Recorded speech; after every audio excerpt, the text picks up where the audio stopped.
buenos días, bendiciones en sobreabundancia. Sean ustedes bendecidos con la presencia y la gracia de Dios sobre todas nuestras vidas. Que el Espíritu Santo sea el que ahora esté ministrando sus corazones, disponiendo sus oídos y sus ojos para mirar aquellas cosas pues que hasta ahora no hemos podido mirar, y que esta palabra que recibamos hoy, que estamos dispuestos para recibirla hoy, sea pues abriendo, despertando nuestro oído y anidándose en nuestro corazón, a fin de que nos dé la suficiente pasión para llevarla a nosotros a cabo, para ejecutarla. Le ruego en el nombre de Jesús que usted pueda congregar al resto de su familia, que usted se prepare, que deje de hacer lo que estaba haciendo, que no se ponga a lavar, que no se ponga a chatear, que no se ponga a estar atendiendo teléfono o haciendo otra cosa. Como suelo decir, o he dicho en otras oportunidades, pues si usted estuviese aquí en la iglesia, usted guardaría la reverencia, porque yo sé que usted es una persona respetuosa de las cosas de Dios. Y cuando estamos ante el Rey, nosotros nos preparamos pues y le guardamos esa reverencia para poderlo escuchar, a fin de que nosotros podamos cumplir a plenitud todas las instrucciones que el Señor nos pueda dar. Hay cosas que necesitamos corregir, por lo cual necesitamos también que el resto de su familia esté allí presto. Gracias por prestarnos sus pantallas, su atención, su momento, su hora que ha destinado. Le ruego pues que comparta este mensaje, que usted pueda alertarle, avisarle a cualquier otro que le interese que llegó el momento, llegó la hora de recibir y de edificarnos en la palabra del Señor. Que el Santo Espíritu de Dios es el que nos va a hablar, nos va a ministrar en todo. Reúna ahí a su familia. Si usted no se ha suscrito y está recibiendo este mensaje a nuestro canal, bueno, yo le ruego ahora mismo que usted se pueda suscribir, y allí va a recibir todas las notificaciones necesarias para que esté al tanto de todo lo que nosotros estamos haciendo en la iglesia. Vienen grandes cosas, vienen cambios, vienen una serie de actividades y cosas que vamos a estar haciendo, que pronto usted las va a conocer, y vamos a comenzar poco a poco a entrar en el furor, en el calor que se genera cuando nosotros, la familia de Cristo, la familia del reino de los cielos, se juntan como una sola familia para alabar y adorar al Señor, y allí recibir las instrucciones, las enseñanzas que Dios tiene para con nosotros. Le agradezco a usted todo su apoyo al oír este mensaje, al compartirlo, a darnos el like, a seguirnos a nosotros, así como le agradezco también y le pido al Señor que le bendiga a usted al 100 por 1 toda su ofrenda, todo su diezmo, todo su aporte, toda su actividad, toda la disposición que tiene para ayudarnos acá en la iglesia con todo lo que nosotros hacemos. Así que no hemos parado y no pararemos hasta que el Señor diga. Así le espero pues a usted en esa disposición para ayudarnos en todas las cosas que debemos hacer. No se olvide a usted de orar. Así como vamos a orar ahorita, yo le ruego a usted que nos dé esa oración, que cuando usted esté orando se acuerde también de nosotros, que se acuerde de orar en la mañana, el mediodía, en la noche o a cualquier hora que usted lo considere. Acuérdese que orar es una conversación con el Señor, y todo lo que usted pida creyéndolo en su corazón, téngalo por certeza de que el Señor se lo va a dar si está conforme a la voluntad de Dios. Así pues, preparados nosotros para poner esto en las manos de Dios, que sea el Espíritu Santo tomando el control en este lugar. Dios Padre Todopoderoso, tú eres Rey y no hay otro. Tú eres el Rey de Reyes, Señor de Señores. Tú reinas por los siglos de los siglos. Tu trono, Señor, en los cielos está. Tú contienes todo el universo, y todo cuanto existe en tu mano está. Así pues, siendo tú el Creador y el que todo lo rige por su magno poder, a ti, Señor, clamamos para que lo mismo que ocurra en los cielos también ocurra acá en esta tierra. Cedemos nuestra voluntad para cumplir el propósito para el cual tú estableciste la vida en esta tierra. Hágase pues como tú has determinado, y venga tu gobierno, Señor. Establécelo a través de nosotros, porque así te pareció bien hacerlo. Por tanto, todo aquel que diga ser hijo tuyo, que te haya recibido, verdaderamente sea sujeto y sométase a la autoridad que viene de lo alto, a la autoridad que viene del Padre Creador. Así pues, seamos nosotros enteramente entregados en tus manos. Te ruego asimismo, Dios Todopoderoso, que no le falte nada a ninguno, desde el más pequeño hasta el más anciano, que todos sean saciados que todos sean, Señor, llenados por tu santa presencia también. Así tengamos la certeza de que todo lo que corresponde a darnos todos los días para nuestro sustento, lo podamos tener. Tengamos la certeza de salir, de ir. Si es de trabajar, trabajamos. Si es de buscar, buscamos. Si es de hacer, hacemos. En la certeza de que la harina y el aceite no se nos va a acabar, porque tu mano es la que nos provee. Y en esa provisión hallaremos nosotros para el sustento de todo lo que nos has dado. Padre, yo te ruego asimismo que nos perdones, porque ciertamente no hemos andado en tus caminos del todo, Señor. Por momentos nos hemos fugado, nos hemos apartado y hemos creído que en nuestra propia fuerza podemos resolver las cosas. Nos hemos desviado en nuestro andar. Nuestro pensamiento, Señor, se ha ido tras otros dioses y el enemigo ha aprovechado esa oportunidad para sembrar su semilla en nosotros. Ayúdanos, pues, tú que eres el labrador, tú que nos enseñas a cultivar, tú que eres el que pones la semilla. Saca esa semilla mala, saca todas aquellas cosas que no son tuyas y siembra tu palabra de bien, de amor. Esa palabra, Señor, que edifica, esa palabra que consolida. Así pues, sabiendo nosotros que no hemos hecho las cosas correctas, te pedimos perdón, Señor, porque hemos pecado contra ti. ¿Y cómo ocultarlo? Si tú lo sabes todo, tú lo conoces todo, no hay nada que nosotros podamos ocultar de ti. Te ruego, pues, que nos perdone y que nos enseñes a la vez a perdonar también a aquellos que nos han ofendido, que han pecado contra nosotros. Que nuestro corazón no se contamine y que en nuestro corazón no haya el deseo de venganza, no haya falta de perdón, que no guardemos rencor alguno, sino por el contrario.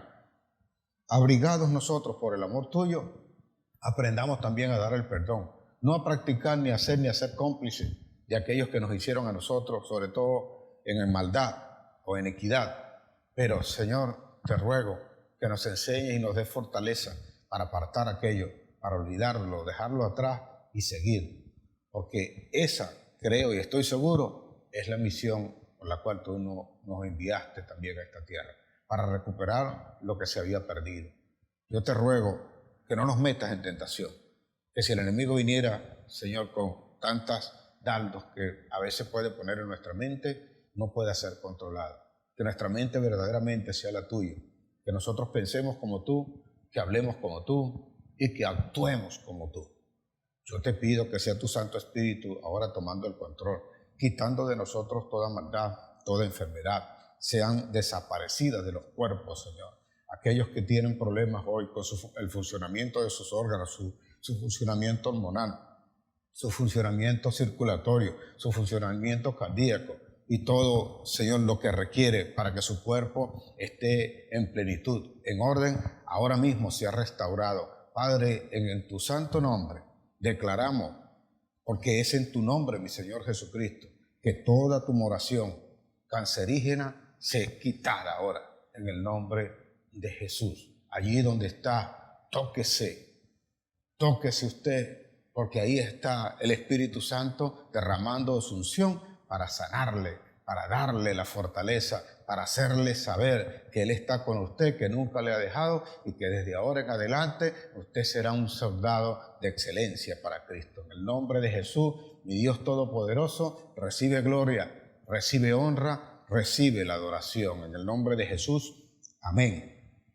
Allí mismo donde está, hermano, levante su mano y repita conmigo: el cielo y la tierra tengo por testigo que mi Señor ha puesto delante de mí la vida y la muerte, la bendición y la maldición. Yo escojo hoy la vida para vivir en bendición junto a los míos, porque mi boca se ha llenado de la palabra de Dios y ella está llena de bendición. En el nombre de Jesús, amén, amén y amén. Reciente o hace algunas semanas recibí un mensaje de una persona que nos visitó acá en la iglesia hace ya cierto tiempo, en 2 oportunidades. Estuvo de visita, pues.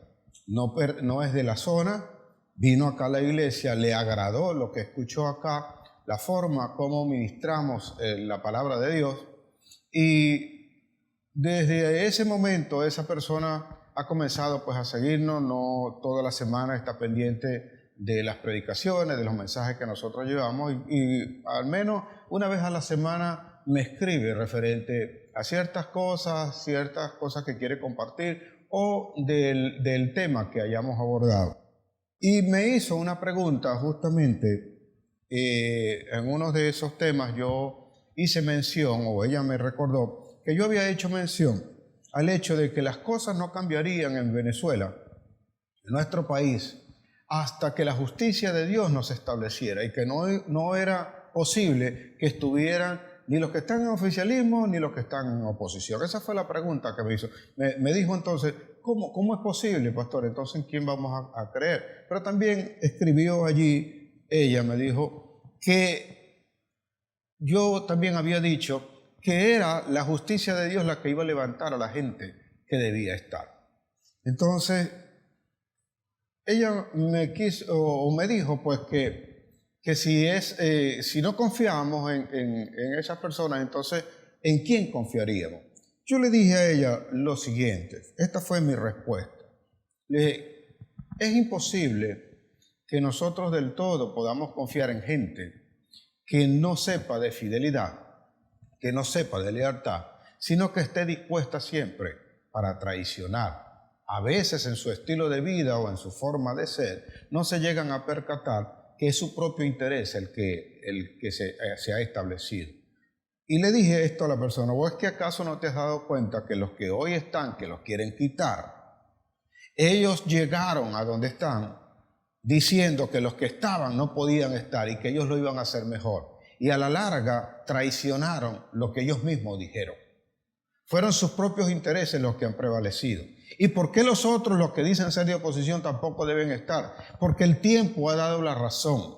Ellos también, en la misma condición que estos que están, buscaron sus propios intereses. Y el tiempo lo ha demostrado, porque ellos han terminado también traicionando al pueblo que les confió algo, y ellos se fueron tras sus propios intereses.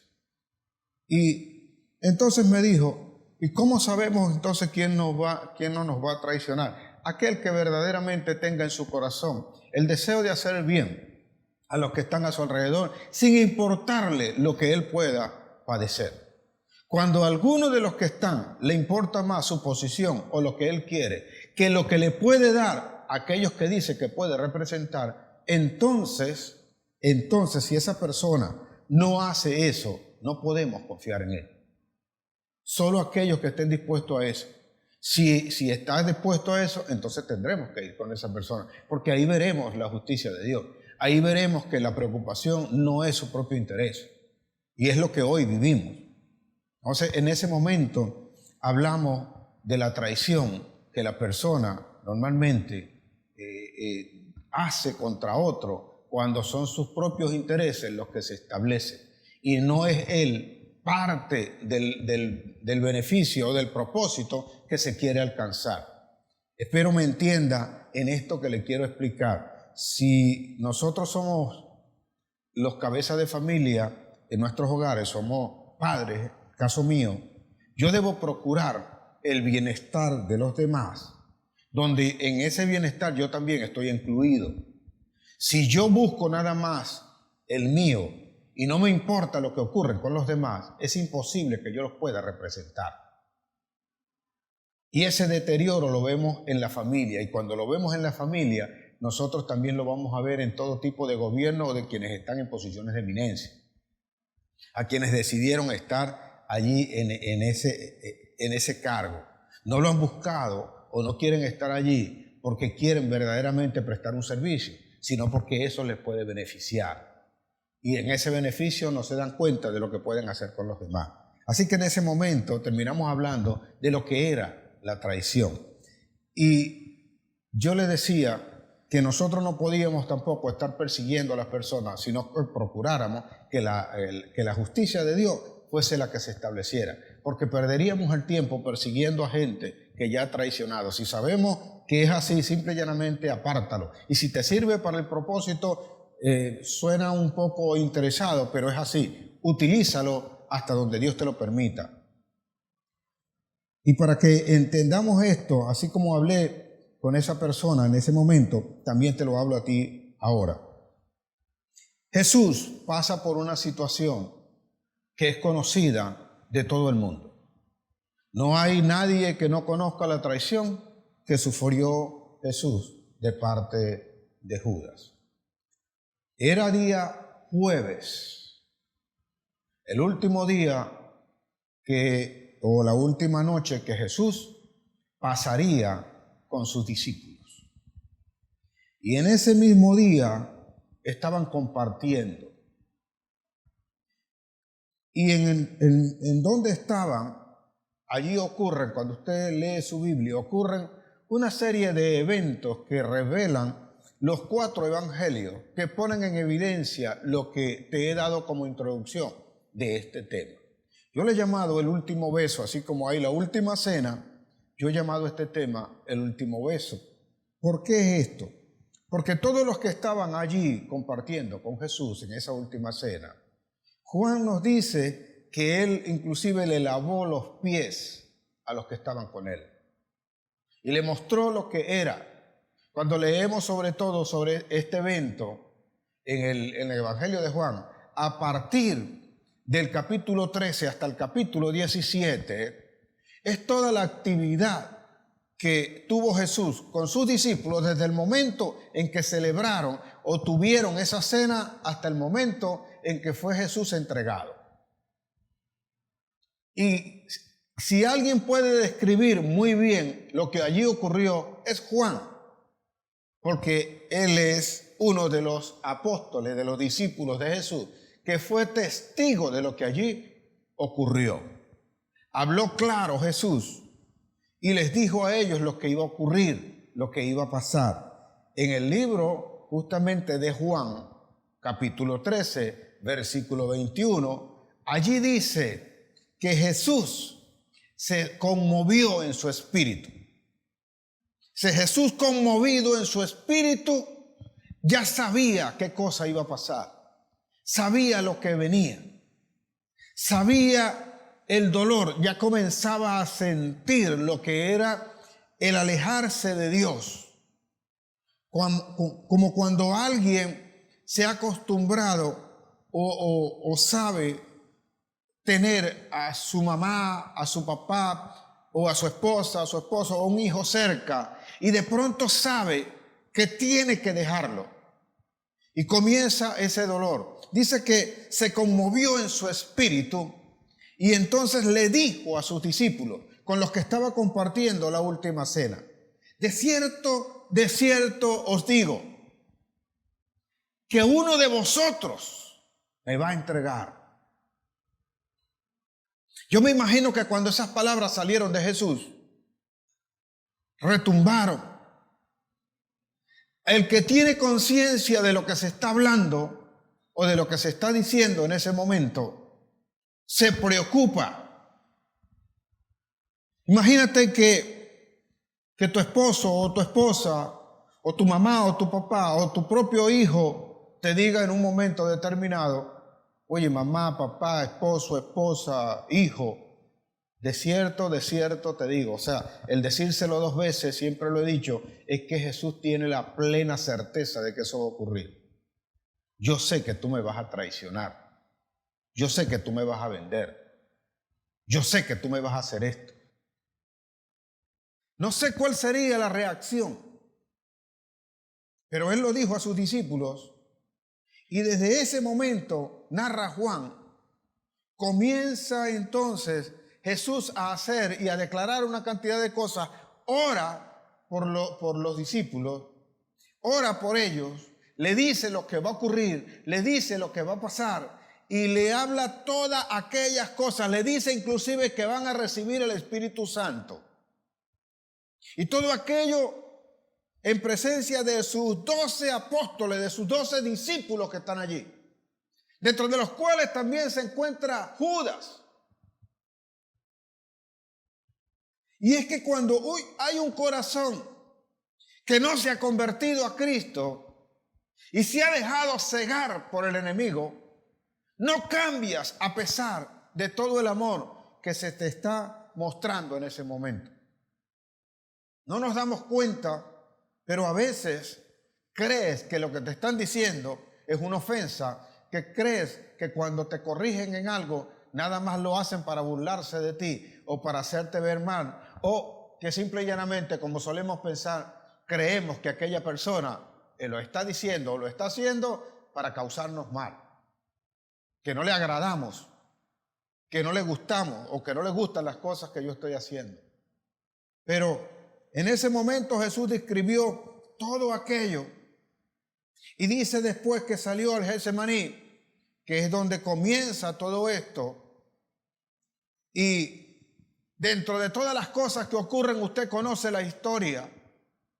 Narra Juan en Mateo, el Evangelio de Mateo, dice él que cuando estaban ellos cenando, entonces él dijo esas palabras: de cierto os digo, que uno de vosotros nos va a entregar o me va a entregar. Y dice en el Evangelio de Mateo que, o Juan, que estaba recostado en el hombro, en el costado de Jesús, el discípulo amado, que era Juan. Y que el que llamaban Simón Pedro, que era el más salido de todos, no se quedó con aquello y entonces le hizo seña. Posiblemente le dijo a Juan allí: pregúntale quién es el que lo va a entregar. Y cuando le hizo la pregunta, Jesús le dijo: el que moja el pan conmigo, a quien yo le diera el pan mojado, ese es. Pero tiene que entender algo, por lo cual ellos no se dan cuenta. La Escritura diría o dice más adelante que ellos no se percataron de lo que había pasado, porque Jesús, cuando le entregó ese pan, se lo dio a Judas, le dijo: lo que has de hacer, lo que tienes que hacer, ve y hazlo pronto. Dice mi Biblia que ellos pensaron que era que como él tenía la bolsa, le había dicho que le fuera a dar algo a alguien o comprar algo para alguien o para ellos mismos. Pero ocurre allí una cosa que nosotros debemos entender y debemos conocer. Ellos no se dan cuenta, como suele ocurrir, de la traición, de lo que va a pasar. No se dan cuenta porque el que metía o el que comía de ese pan mojado no podía ser cualquiera, sino alguien en quien plenamente tú tuvieses confianza. Para que entienda lo que le quiero decir, y a veces lo difícil y que es determinar cuándo nos van a traicionar, cuándo nos van a entregar, cuándo nos van a hacer algo, o cómo es que a veces tú caes en esa trampa sin llegar a darte cuenta que esa persona que está allí contigo te puede traicionar. Es porque tú no dejas. Si usted, le pongo este ejemplo, si usted me invitara a mí, que soy su pastor, a comer a su casa,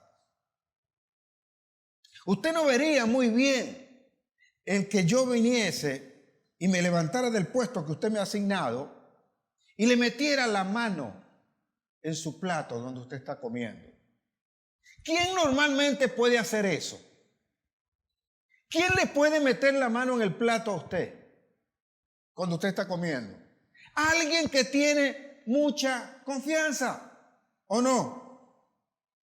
No cualquiera viene, si es invitado, si es extraño. Por lo general es de su entorno, de su intimidad. Eso lo hacen a veces los esposos, las esposas, mamá, papá, lo hacen gente muy cercana que tiene mucha intimidad. Por eso es sumamente difícil poder determinar quién, cuándo y cómo te van a traicionar. Porque no llegas a creer en ningún momento que alguien tan cercano a ti y que luego, lo vamos a ver más adelante, puede llegar a hacerte eso. Los esposos que engañan a las esposas o las esposas que engañan a los esposos no se juraron fidelidad para siempre y no están a veces en la misma casa Y no se están allí hablando, abrazándose y diciéndose buenas palabras. Y así como abrazan, ¿saben que están traicionando? Por eso te cuesta. Y tú dices, mira, tal cosa está ocurriendo, está pasando. Oye, no, yo no creo eso. Peor aún, cuando Jesús le dijo a Judas, ve y lo que tengas que hacer, ve y hazlo rápido. Dice mi Biblia que él salió, ya había hecho una componenda con los religiosos, con los jefes, con los miembros del Sanedrín, con los sumos sacerdotes, para entregar a Jesús, como dice la palabra, por 30 monedas de plata. Eso lo conocemos nosotros. Estaba allí escrito, sabían, conocían, pero quien no lee, quien no entiende, quien no sabe, quien no se dedica, no entiende lo que está ocurriendo, porque Judas, si compartió con Jesús durante 3 años y conocía las Escrituras porque de Jesús se dedicó a enseñárselas, debía saber que había una profecía relacionada con eso. Sin embargo, el hombre está tan nublado que no le da chance. Mire, en la condición de Judas, si usted le pregunta a cualquiera que no conozca a Cristo y que de repente no se haya contaminado con lo que se ha sentenciado, con esa mayor traición que hay sobre el mundo, de repente lo que él hacía pudiese decirse que era amor. En el entender de los hombres y según las emociones y sentimientos, Judas amaba a Jesús. Pero no era el amor de Dios que se pone en el corazón, era un amor interesado. Entonces, todo el que tiene amor interesado es propenso a una traición. Porque no depende de la fidelidad que se le tiene a Dios, sino que depende de tu estado de ánimo, de tus emociones y de cómo respondes ante circunstancias. Si de repente caes en la tentación con otra mujer, con otro hombre, no te va a importar. Por eso es que es necesario tener a Cristo en el corazón para no cometer esos errores. Si usted le pregunta a alguien que no tenga a Cristo en el corazón, con todo lo que hizo Judas, puede decir, mire, él amaba, como ocurre con los políticos, prometen cosas que ni siquiera ellos saben si las pueden cumplir o no. Y después no le va a importar, porque es un amor interesado para su propio bienestar. Así que él hace esto y sale inmediatamente. Habiendo hecho el acuerdo, dice que se presentó con una turba allí donde estaba Jesús. Él conocía el lugar porque Jesús había ido al Getsemaní, había estado orando y había llegado la hora, le dijo él, que había llegado la hora. Y previamente, como le digo, ya había hablado con todos y le había dicho todas las cosas, había hablado por ellos, había orado por ellos, y donde estaba inclusive Judas. Y cuando llega allí donde está Jesús, dice mi Biblia, en el libro de Mateo 26:48, dice allí lo siguiente, que cuando Judas llegó, y de aquí es donde se deriva el nombre de este tema, cuando Judas llegó, dice que se acercó a Jesús y le besó. Él había previsto que al que él besara, ese era. Y de repente usted puede decir, ¿y por qué simple y llanamente no lo señaló? Una vez más, para que hubiese certeza de que ese era y que él tenía esa intimidad con él. El ósculo santo del cual se habla en ese momento no se le daba sino a aquella persona que hubiese o que tuviese mucha intimidad contigo. Al maestro se le besaba la mano al que era el jefe, el dueño de la viña, el patrono, se le besaban los pies. Pero para dar ese ósculo santo, para dar ese beso, debía tener mucha intimidad. Y para que pudiesen darse cuenta los que venían a buscar a Jesús, que realmente era así y que solamente Jesús le permitiría a alguien que tuviese esa intimidad con él, él vino y le besó. El último beso que recibe Jesús, lo recibe de parte de Judas. Y dice mi Biblia, Mateo 26, 48, que Jesús le dijo: Judas, ¿con un beso entregas al Hijo del Hombre? Algo que es tan íntimo y con todo y eso traiciona a Jesús. Los que engañan, los que adulteran, los que están haciendo cosas como esa y no le importa lo que ocurre en la relación, no importa lo que va a pasar con los demás. Yo sé que de repente esto no nos gusta a nosotros, pero es necesario escucharlo, porque aunque ya conocemos la historia de Jesús, tú puedes estar pasando por esto, o puedes haber pasado y no hayas como quitarte el peso de lo que tienes encima. Solo Dios te va a dar la fortaleza y te va a permitir cómo salir adelante en todas estas cosas, porque es en intimidad que ocurren las cosas. En intimidad se confían cosas que no se le confían a cualquiera. Por eso le dice esto. Entonces, vea, Lucas 22, 50, él dice que le dice Jesús a Judas: amigo lo llamó. ¿A qué has venido? Y no sé qué respondió Judas, porque la Biblia no lo dice.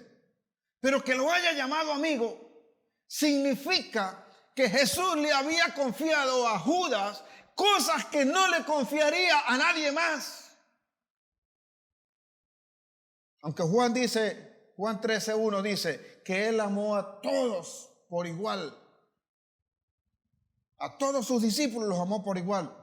Pero que venga esta expresión de Jesús para con alguien y le diga: amigo, cuán extraño es. Como que, ¿por qué me haces esto? Amigos son los que comparten cosas que no pueden compartir con más nadie. Juan 15:13, que es una de las cosas que le habló antes de que lo entregara. Juan 15:13 dice Jesús: nadie tiene mayor amor que este, que uno ponga su vida por sus amigos. ¿Me está escuchando? Que uno ponga su vida por sus amigos. Dice: vosotros ya no os llamaré más esclavos, dice, más siervo. Ahora os llamaré mis amigos. Dice: ¿quién es amigo? Los llamaré mis amigos, le dijo Jesús, si guardáis lo que os mando. Porque el siervo, ahora te llamaré amigo, le digo. Porque el siervo, escuche bien, el siervo no sabe lo que hace su señor. Mas al llamarte amigo, yo te he dado a conocer todo lo que yo conozco. Yo te he dado a conocer todo lo que conozco del Padre. No sé si me está entendiendo, lea su Biblia. Jesús no llama amigos, sino a aquellos a quien le ha confiado lo que no le podía confiar a nadie más. Tú llamas amigo a alguien que intima contigo y tú no esperas una traición del que llamas amigo. Por eso le dijo allí: amigo, ¿a qué vienes? Sabía y le estaba alertando. Usted quizás no ve el amor de Jesús hacia Judas, pero en todo lo que está hablando, en todo lo que está diciendo, siempre le amó. Y cada una de las cosas que hizo y dijo las hizo para mostrarle el amor que él no podía ver a causa de la ceguera, a causa de su propia pretensión, a causa de lo que él quería tener. Y cuando ocurre la traición para con nosotros o alguien, es porque ese alguien ha sido cegado por un interés que tiene. Cuando tú eres traicionado por quien quiera que sea y en cualquier condición, es porque ese alguien tiene solo un interés que hasta ahora no ha podido conseguir y lo hace falsamente, hipócritamente, porque hasta beso puedes dar y puedes estar prometiendo hasta el final que tal una cosa que sabes que no la vas a cumplir. Es duro, duele. Porque no viene de un extraño, no viene de alguien que de repente tú esperas. Si es un extraño, quizás no te afecta tanto. Pero pastor, ¿y por qué predica de esto? Para que cuando te ocurra no caigas al piso, para que cuando te pase no quedes tirado, sino que sepas que tienes que confiar en Cristo Jesús. Te levantas y sigues adelante. No puedes quedarte allí, que esto es normal, que esto es algo que está no solamente allá afuera en el mundo, en la iglesia inclusive va a estar. Y si alguien dice, no, en la iglesia no, son santos, son mentirosos los que dicen tal cosa. Porque en la iglesia hay quienes no tienen un corazón transformado. Yo siempre he dicho, milagro no salva, no cambia a nadie. La palabra es la que edifica y transforma. Y la palabra es la fe. Es por la fe que tú eres salvo. Y la fe viene por el oír. Y el oír es por la palabra de Dios, no por milagros. Quien no tiene un corazón transformado, quien no ha sido transformado interiormente, siempre estará propenso al engaño, a la hipocresía y a la traición. Y cuando te ocurra, no te debe extrañar. No que esto te tire al piso. No solamente puedo estar acá enseñándote acerca de la prosperidad y que cuando vas prosperando y te dan un golpe de esto, de repente, ¿qué vas a hacer? No lo esperamos. O no queremos que nos ocurra, pero en algún momento te puede ocurrir. Es más, yo creo que no hay uno de nosotros que no haya sido engañado, que no haya sido traicionado, que no haya sido decepcionado en algún momento de su vida. Porque desde muy pequeño nosotros decíamos una cosa y cuando mamá y papá, que son los que nos están criando en ese momento, nos dicen que no, nosotros sentimos eso. Comenzamos a manifestar tales emociones, tales sentimientos. Esas situaciones van a estar allí. Y es de gente que es cercana, que está muy cerca a nosotros. Y duele sobre todo cuando viene con personas que están cercanas a nosotros. Porque si fuesen extraños, de repente no pasa nada. O tú estás como preparado. De repente es más tolerable que te robe un extraño a que te robe un hijo tuyo, o a que te robe a alguien que has tenido en tu casa, que te haga algo a quien confiaste, le dijiste guarda esto, o le encargaste un negocio, le encargaste una casa, le dejaste a cuidar tal cosa y de repente te sale, como decimos acá nosotros, con las patas quebradas. Una vez pregunté, ¿y por qué se dice pata y no pie? Porque el que hace tal cosa es un animal. Así de sencillo. Entonces nosotros esperamos pues que estas cosas no ocurran. Pero cuántas decepciones o cuántas cosas como esta no nos hacen a veces quienes dicen estar cerca de nosotros. O sea, qué sufrimiento generan estas situaciones. Vea lo que ocurre con David. David expone esta situación. Está confiado en alguien, en el sacerdote, en aquel que es el profeta, el que está encargado de ministrar la palabra de Dios en el templo, el que es el responsable, se llama Ahitofel. Y a pesar de que David ha cometido cualquier cantidad de errores, Dios siempre ha estado con él, el hombre siempre ha rectificado, pero siempre me llamó la atención que habiendo sido el sacerdote principal, Ahitofel, como lo narra en los libros primero y segundo de Samuel, de repente no es Ahitofel el que lo viene a confrontar o que lo viene a corregir, sino que mandan a Jonatán. Cuando Natán viene a confrontarlo, me llama la atención que no es el sacerdote, cuando entiendo toda la escritura, y es que él habla o narra o escribe el Salmo 55 con respecto a una situación que le ocurre cuando su hijo viene por el reino y viene por su cabeza. No es ningún extraño, no es algún adversario que él estuviese esperando, mucho menos que Ahitofel, que es el profeta, que es el sacerdote, fuese y se levantara también contra él. No lo esperaba. Y de él habla lo siguiente, Salmo 55, 12, él expone acá una situación que le está ocurriendo cuando su hijo Absalón lo viene persiguiendo, ya tiene la traición, la persecución de todo lo que ha hecho su hijo y viene contra él, viene por su cabeza. Y quien debió haberlo orientado para que no hiciese tal cosa, resulta que se convierte en cómplice de su hijo para terminar de eliminarlo a él. Tú no esperas nunca que esas cosas ocurran de alguien que está cercano, de alguien a quien le ha tendido la mano, de alguien con quien has estado tú ayudando todo el tiempo, tendiéndole la mano o haciendo cosas por ellos, con lo cual tú aparentemente no mereces o no esperarías que eso ocurriera. Por eso es que los verdaderos amigos son difíciles de encontrar.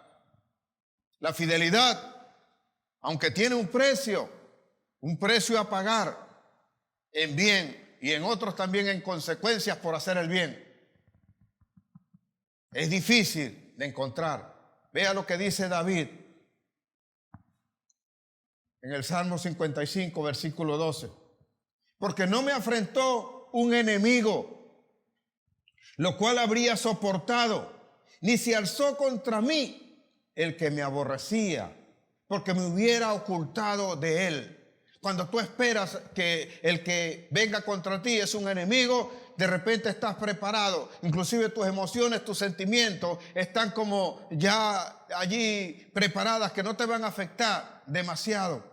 Pero él lo deja claro, dice, no me afrentó ninguno que fuese extraño, para lo cual yo me hubiese preparado y me hubiese ocultado de él. Dice, el 13 dice, sino tú, hombre, al parecer, íntimo mío, al parecer. ¿Y por qué dice David al parecer?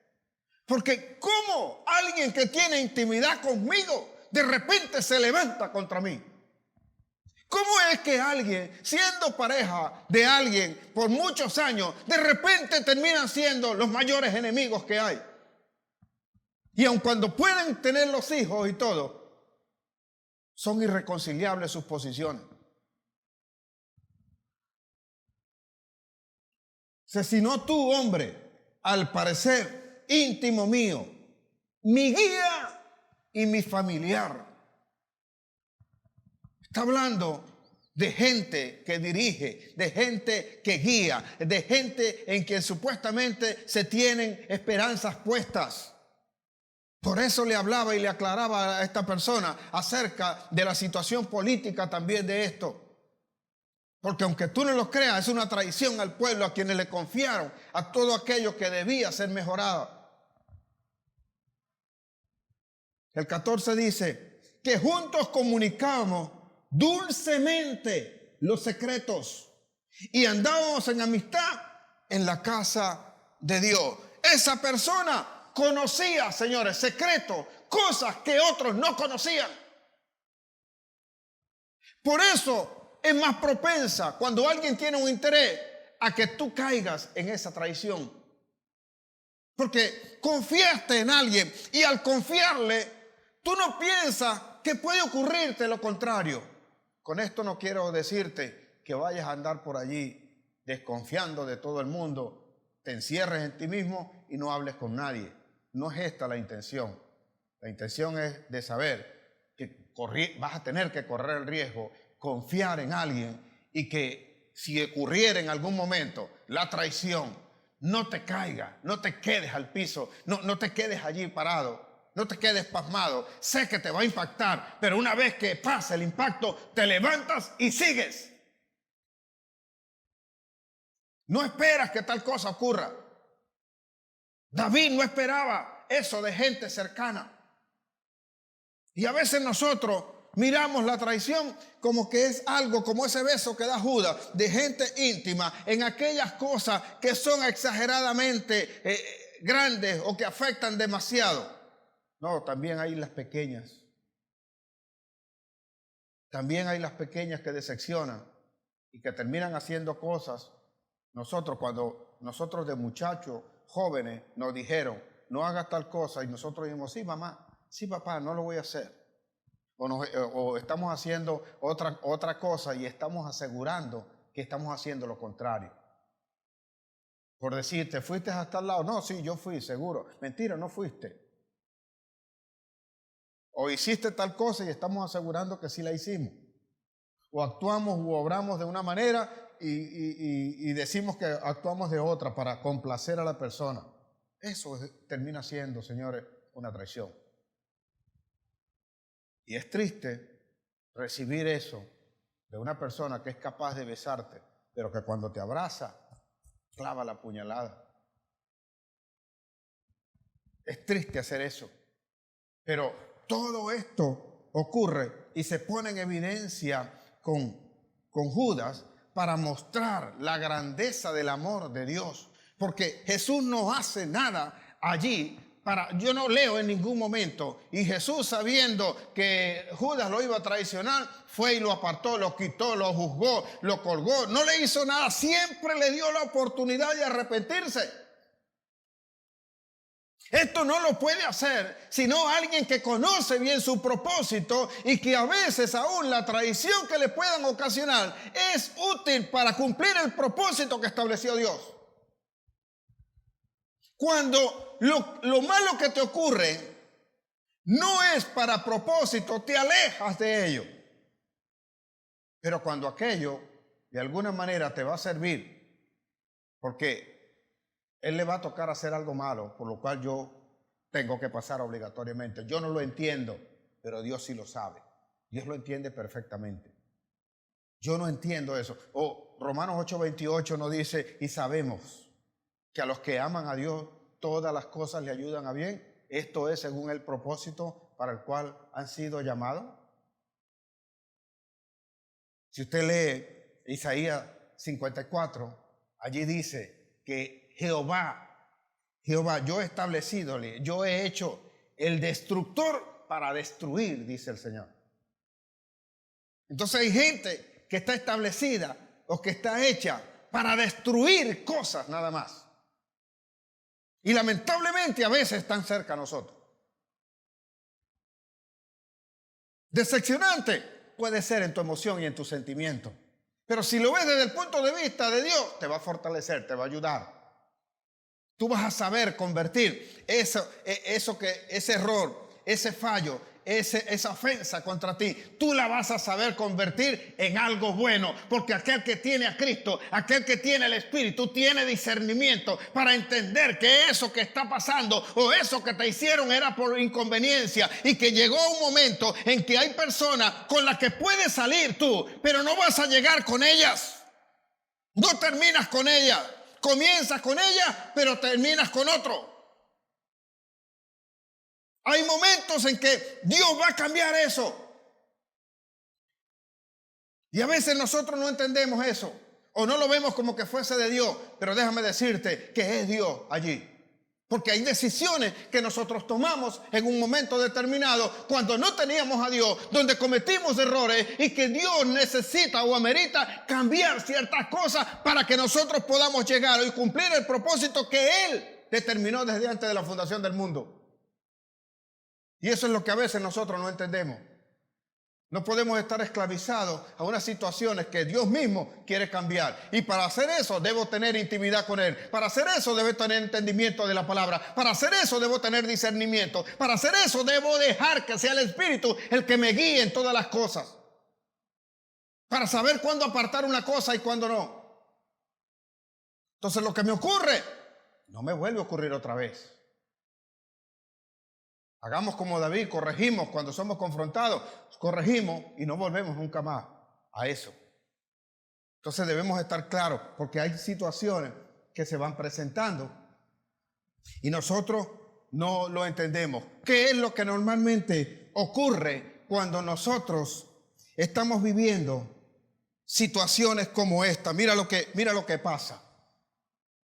¿Para qué es esta enseñanza? ¿Para qué Dios nos está hablando? Para que no respondamos conforme a la carne. Porque hasta estas alturas, usted se debe estar preguntando, pastor, ¿y qué hago? ¿Lo beso, lo amo, lo abrazo, lo guardo en la casa, lo tengo allí? No te están diciendo eso. Porque ¿cuál es la primera intención o reacción que tú tienes cuando te sabes traicionado? Matar al que te traicionó, ¿verdad?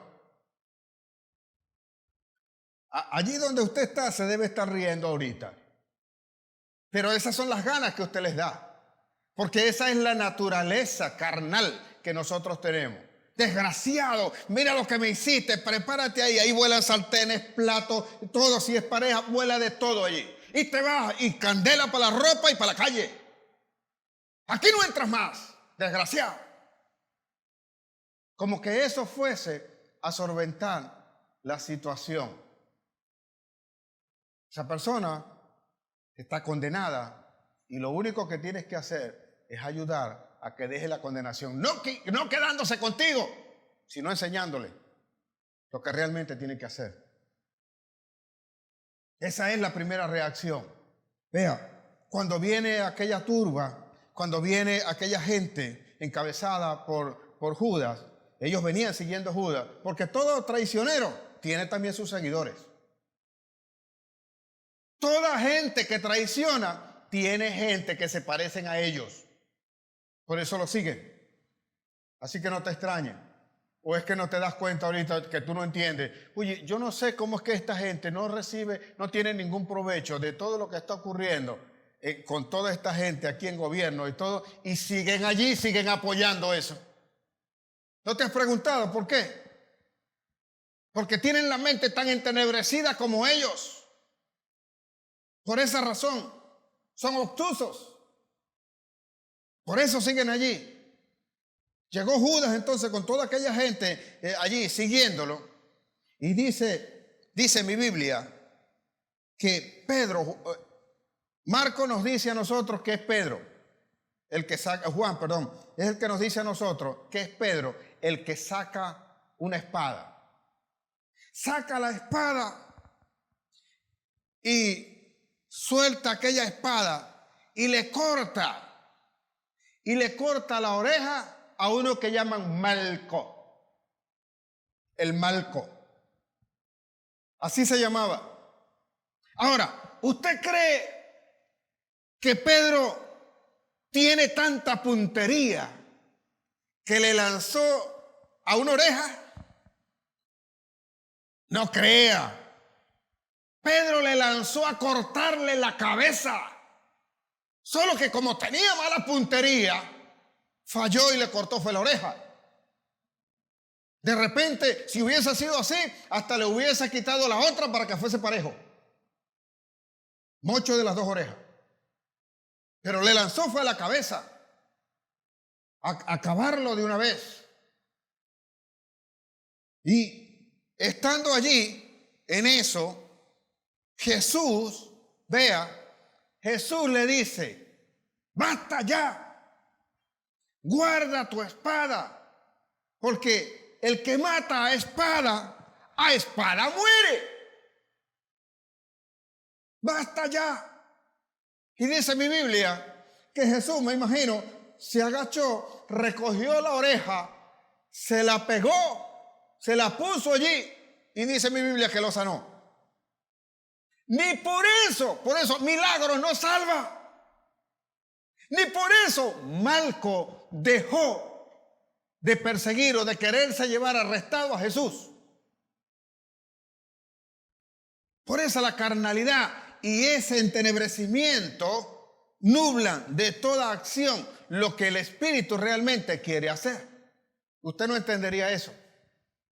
Como si al que usted está persiguiendo le salva la vida, ¿usted tendría ganas de matarlo?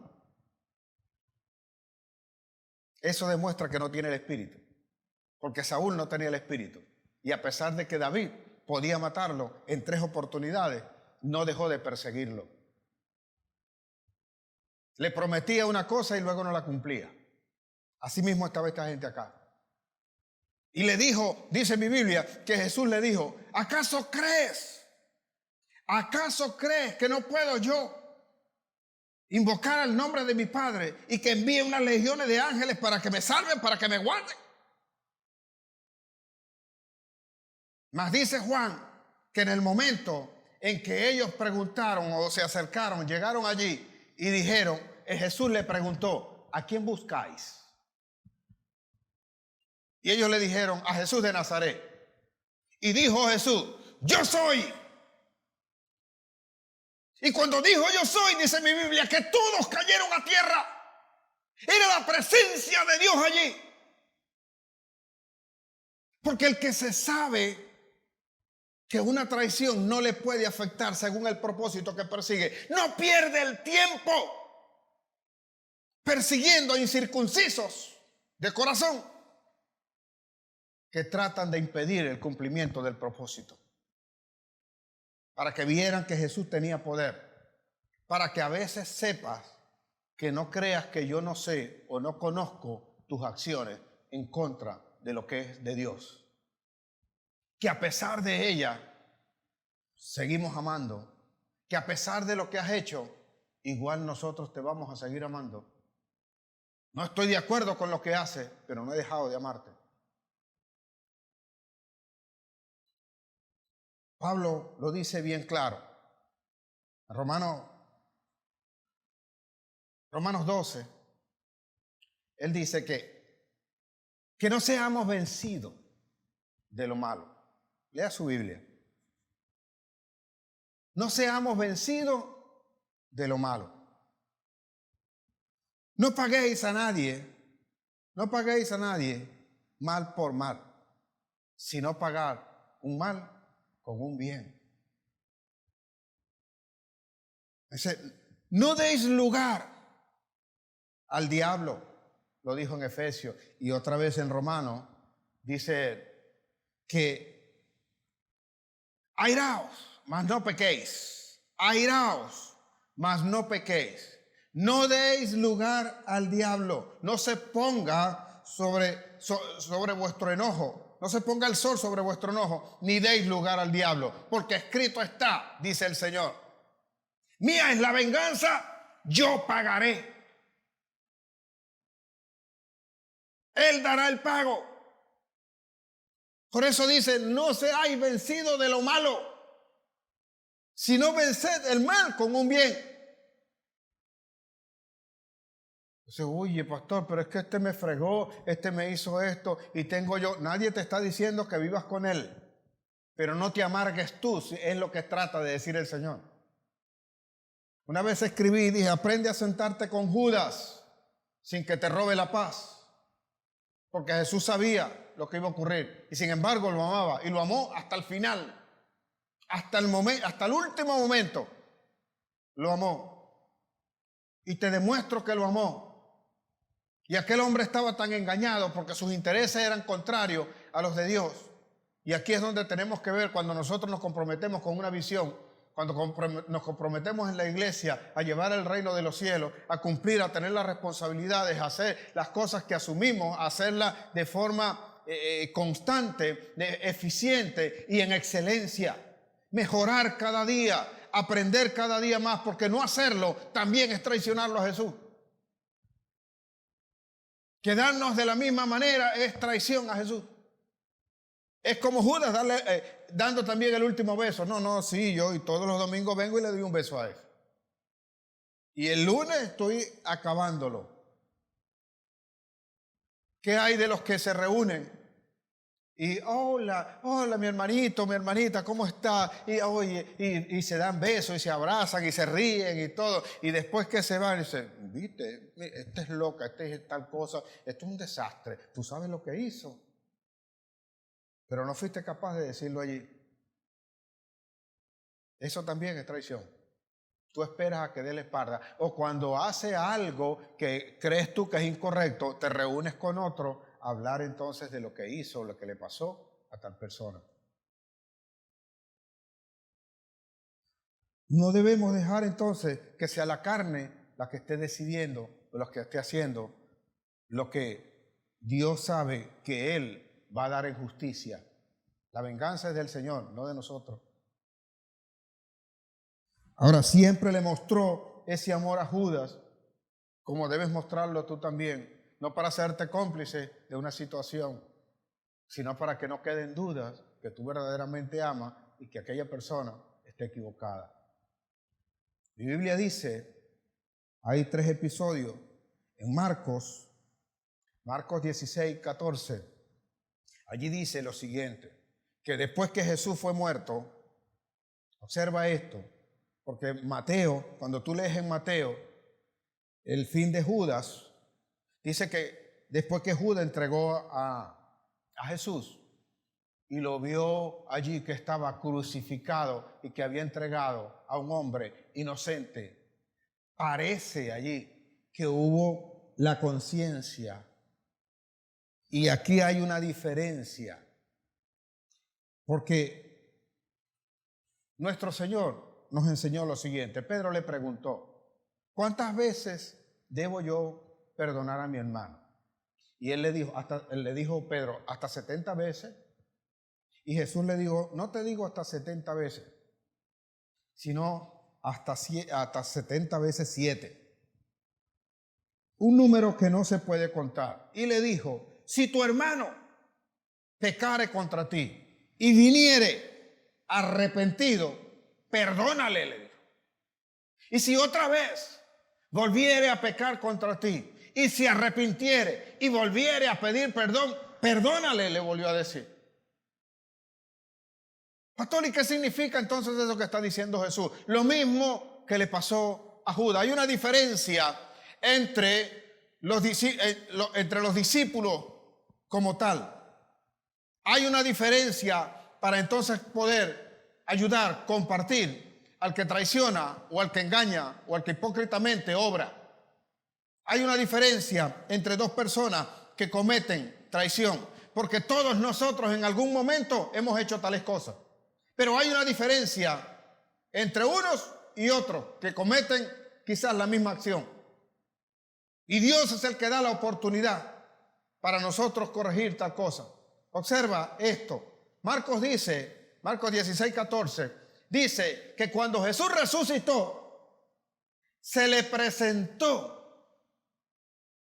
a los 11. Se le apareció a los 11.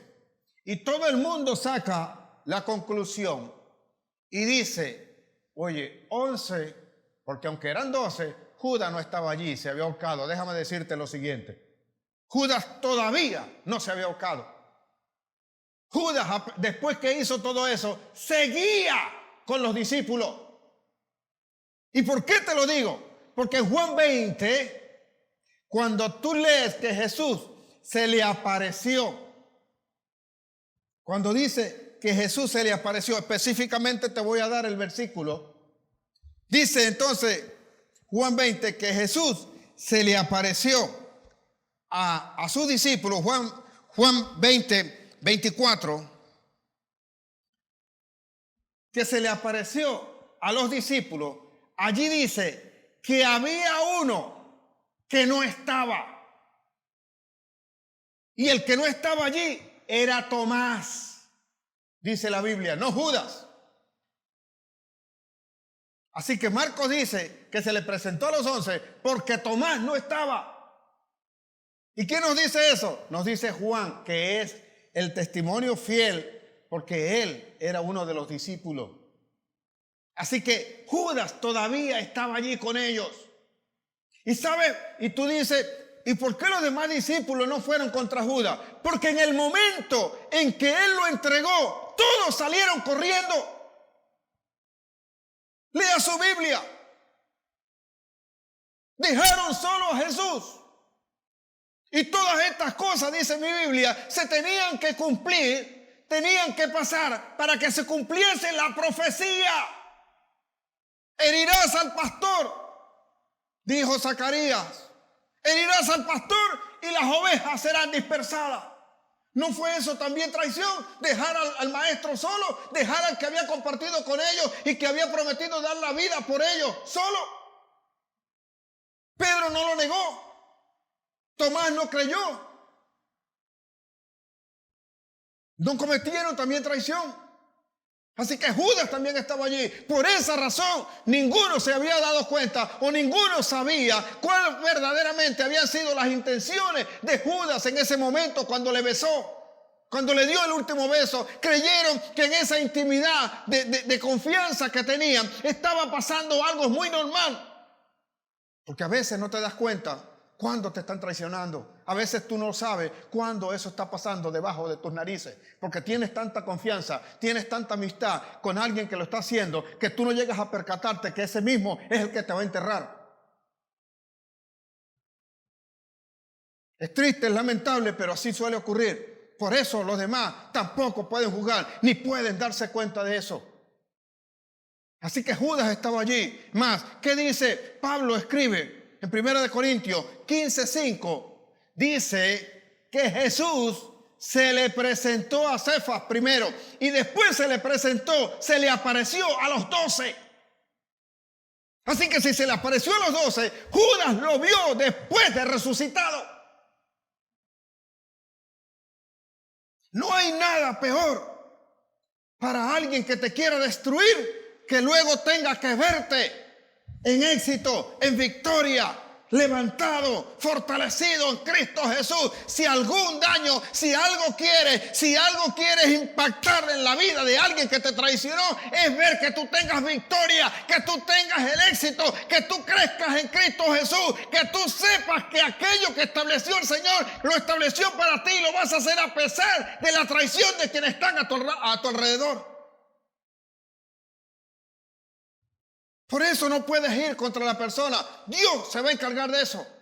Lo que alguien te hace a ti en mal, Dios lo va a usar para convertirlo en bien. El que atentó contra ti, entonces eso será cambiado para algo que te va a bendecir. El que te llevó a la escasez, eso será usado por Dios para que luego tú llegues a la abundancia. No metas tú la mano, déjalo allí. Judas estaba allí. Judas tiene una diferencia con todo el resto de los discípulos. Hay un arrepentimiento. La fe que tenía Judas era una fe interesada, creada en su propia carne. ¿Y qué hace Judas? Judas, aunque el gesto que hace después de haber visto a Jesús resucitado, y ciertamente quizás dijo él, ciertamente este es el Hijo de Dios, pero no fue capaz de ir a Jesús para pedirle perdón. Y te aseguro que si Judas va a pedirle perdón al Señor, lo perdona, porque Dios conoce los corazones. Pero él tenía un corazón endurecido, capaz de ver a otros triunfar, a otros hacer las cosas y no luchar y no humillarse y no ir y cambiar. Él se mantuvo en esa misma dureza de corazón. Cuando las personas, señores, escuchen bien esto, que a veces esto no agrada mucho, porque dicen, no, sí, todos vengan a la iglesia, no todos van a ser salvos. Cuando hay gente que tiene el corazón endurecido, ni que le caigas a mandarria, porque esa es una decisión. Después que Satanás entró allí en él, endureció su corazón, ya no había forma. No había forma. Tanto es así que después de todo eso es cuando él, dice el libro de los Hechos, que él tomó entonces la decisión y fue y se ahorcó, se colgó y se quebró el cuello y cayó, se reventó el lugar donde estaba y cayó sobre unas piedras y se le salieron las vísceras. Pero eso lo hizo después de haber visto a Jesús resucitado. El pago para los que traicionan, el pago para aquellos que hacen maldad, que hacen daño, es de esa manera. Porque si el corazón está entenebrecido, la mente está entenebrecido, la conciencia y el corazón está endurecido, es imposible. Es un imposible que tú puedas tener algo bueno de Dios. Ahora, como les dije, Pedro lo negó. Tomás no creyó. Pero ellos se arrepintieron y fueron a Jesús. Juan 21 dice que Pedro, después de todo esto, salió a pescar. Como que ya no tengo nada que ver con Jesús. Pero apenas escuchó la voz de Jesús que estaba en la orilla cuando le preguntó, hijito, ¿han pescado algo? Entonces dice en mi Biblia que se vistió y se lanzó al mar. Y fue en búsqueda de Jesús. ¿No podía haber hecho lo mismo Judas? No lo podía hacer, hermano. Y no lo podía hacer, ¿por qué? Me preguntarás. ¿Y por qué, pastor? Porque el corazón está endurecido. Y las cosas del Espíritu, mis señores, solo se escuchan con el corazón. Y cuando tú tienes esa coraza puesta y se ha endurecido el corazón, ahí no hay palabra que pueda entrar. Así que si vemos a alguien en esa condición, o sea, no es que me voy a alegrar, pero oremos al Señor. ¿Te queda hacer algo por el que te traicionó? Sí, ora por él. Ora por él para ver si la misericordia de Dios entra para poder cambiar ese corazón. Esa decisión no es nuestra, ¿sabe? Es solo de Dios. Cuando usted lee el libro de Ezequiel, él dice que él es el único que puede quitar el corazón de piedra y poner un corazón de carne. Y en ese corazón de carne poner el Espíritu Santo, que es el que te santifica. La santificación de nosotros viene por medio del Espíritu y por una santificación bíblica al leer la palabra, que es la que trae la revelación. Estaba escrito que todos los demás se iban a dejar a Jesús solo. Isaías 53, todos nos dispersamos, dice. Todos nos dispersamos. Y todos fuimos tras nuestra propia opinión. Cada uno en su propio camino. ¿Y así acaso no somos nosotros? Entonces, cuando nosotros entendemos esto, o nos damos cuenta de estas cosas que están ocurriendo, podemos observar o saber de dónde viene y de dónde procede todas estas cosas. ¿Qué hemos de hacer con esto? ¿Por qué te doy esto? Ya te lo dije, para que no te quedes allí tirado, para que cuando te ocurra, sepas qué es lo que tienes que hacer, dejarle eso a Dios, seguir adelante. Y si eso es lo que te está pasando, lo único que quiso hacer esa persona que te traicionó, que te hizo tal cosa, es impedir que tú llegues más lejos. Por tanto, si todavía no has llegado, sabes que hay un propósito que Dios tiene para ti, para tu vida y para toda la descendencia. Y estas cosas que te hicieron, que pasaron en un momento determinado o que pueden llegar a pasar en tu vida, al verlas como algo que Dios va a usar para levantarte, para exaltarte aún más, entonces son las que dan también la fuerza para seguir luchando, para seguir adelante. Por eso cuando alguien se va de la iglesia, cuando alguien habla, cuando alguien dice o cuando alguien expone algo de la iglesia o de mí como pastor de acá de esta iglesia, no es que yo me alegro, pero yo le doy gloria a Dios, porque Él dijo, si a mí me persiguieron, dijo Jesús, ¿creen ustedes que no los van a perseguir? Más los perseguirán también. Y lo harán simple y llanamente porque ustedes son escogidos del reino. Bienaventurados los que por mi nombre son perseguidos, porque ellos tendrán la protección. Bienaventurados los que tienen sed y hambre de justicia, porque ellos serán saciados. Así que no te quedes allí. Pasado lo que pasado, no importa de dónde vino la traición, de dónde vino lo que pasó, del que está cerca de tu mamá, de tu papá, de tu hijo, de tu esposo, de tu esposa, sigue adelante en el nombre de Jesús, porque hacia allá nosotros tenemos la mira puesta en la meta, en estar delante del Señor por siempre y para siempre. Aleluya, dele gloria al Señor. Alábelo. ¿Cuánto nos cuesta a nosotros servirles al Señor? Siempre tenemos excusa. Aún en todo esto no nos movemos No, dijeron que no, pandemia y todo. No merece el Señor lo mejor de mí. ¿Qué es lo que hacemos para el Señor? ¿O cuándo le vamos a dar eso al Señor? ¿O cada vez que aparezca alguna de estas situaciones, simple y llanamente, no, ya dejo de hacerlo? ¿Y dejó Dios de ser acaso? ¿No sigues tú clamándole al Señor? ¿No sigues tú pidiéndole al Señor? ¿No ha sido la mano del Señor que ha estado contigo hasta ahora? ¿Y sabes por qué no tienes más? Porque no te has esforzado por el Señor. Has querido tener tus cosas, te has ubicado en tus cosas, te has ocupado en ellas, le has dedicado tiempo a eso, pero no has sacado el tiempo para el Señor, para dedicárselo al Señor, para violentar, si se quiere, todas aquellas reglas que te establecieron y que te prohibían servirle al Señor, para que ahora, mostrando el poder que tiene Dios, tú puedas darle gloria, tú puedas darle alabanza, tú puedas darle adoración, tú puedas venir a la iglesia, tú puedas orar, tú puedas predicar, tú puedas salir y llevar el mensaje que Cristo nos dio. La traición o lo que nos hagan no nos va a impedir que cumplamos el propósito de Dios. Hay que darle gracias al Señor por todo lo que hace hasta ahora. Estamos aquí, respiramos, no nos ha faltado absolutamente nada y sin embargo nosotros tenemos objeciones para las cosas de Dios.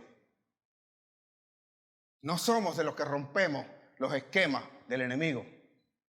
Somos más bien de los que nos sujetamos a las cosas del enemigo.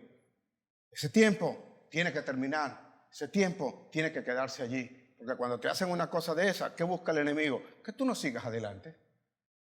¿O no has conocido eso? ¿O no te has dado cuenta? Que tú quedes destruido. Les decía el día viernes. O sea que nosotros estamos derribados, pero no destruidos. Estamos atribulados en todo, pero no afligidos, que estábamos perseguidos, pero no desamparados. Y si eso es así, entonces nosotros sabemos que Dios está con nosotros. Padre, yo te bendigo, yo te doy gracias en esta hora, porque a ti te ha parecido, Señor, enseñarnos hoy y mostrar el camino en que, verdad, nosotros debemos andar. Que ninguna de estas cosas emocionales, sentimentales que puedan ocurrir en nuestras vidas nos va a impedir cumplir el propósito. Porque ciertamente tú, mi Señor Jesucristo, sabías desde un principio cuando escogiste a Judas, y quizás lo escogiste porque sabías que tenía un corazón endurecido y era el único que te podía traicionar verdaderamente, porque los otros quizás no hubiesen sido nunca capaces. Así lo escogiste, conviviste con él y lo tuviste allí para el momento preciso. Y usar aquello, Señor, para podernos librar a todos nosotros. Porque de alguna manera, pues, a pesar de todo tu sacrificio, las acciones que se llevaron a cabo, también nosotros las vemos como algo que fue malo para ti, pero que tú supiste usarla en el momento correcto para el bien. Así enséñanos a nosotros, que cuando nos ocurra una cosa de esta, no nos quedemos nosotros emocional o sentimentalmente afectados, que la depresión no nos atrape, que la tristeza no quede de forma permanente con nosotros, que el dolor que a veces se inflige tales cosas o tales acciones a nuestra alma no nos paralicen en nada, sino que por el contrario, nos podamos levantar en la certeza de que nuestro Señor, mi Señor Jesucristo, que también fue a la cruz a causa de una traición, se pudo levantar y gracias a ello pudo resucitar también por la promesa que tú le habías dado, y hoy nosotros podemos decir que somos salvos en Cristo Jesús, justificados juntamente con Él, y que si Él es heredero del reino de los cielos, nosotros somos coherederos juntamente con Él, porque a ti te plació, Señor, que hacer que todos aquellos que le crean a Él y que lo reciban a Él como único y suficiente Salvador, entonces también sean coherederos del reino. Ahora mismo, pues, obra y actúa en nosotros. Quita ahora todo dolor, quita ahora toda tristeza, quita ahora toda aflicción, toda depresión sea quitada de aquellos que han sido afectados, ya sea por una situación económica, financiera, amorosa o sentimental que le haya ocasionado en su vida, que se aparten de todo aquello, fortaleciéndose en su corazón, seguros que estarán mejor de aquí en adelante. Una vez habiendo escuchado este mensaje, ellos pondrán por obra ese accionar, ese parecerse a Cristo, y se librarán de todas aquellas alimañas que están a su alrededor, enseñando a los que son suyos, mostrándole el camino verdadero para que ninguno se pierda, Señor, sino aquel que, habiendo endurecido el corazón, se convierta en hijo de perdición. Ciertamente, Señor, contigo estaremos por siempre y para siempre. Recibe la alabanza, recibe la adoración. Tu nombre sea exaltado por siempre y para siempre, en el nombre de Jesús. Amén, amén y amén. Dios le guarde, Dios le bendiga.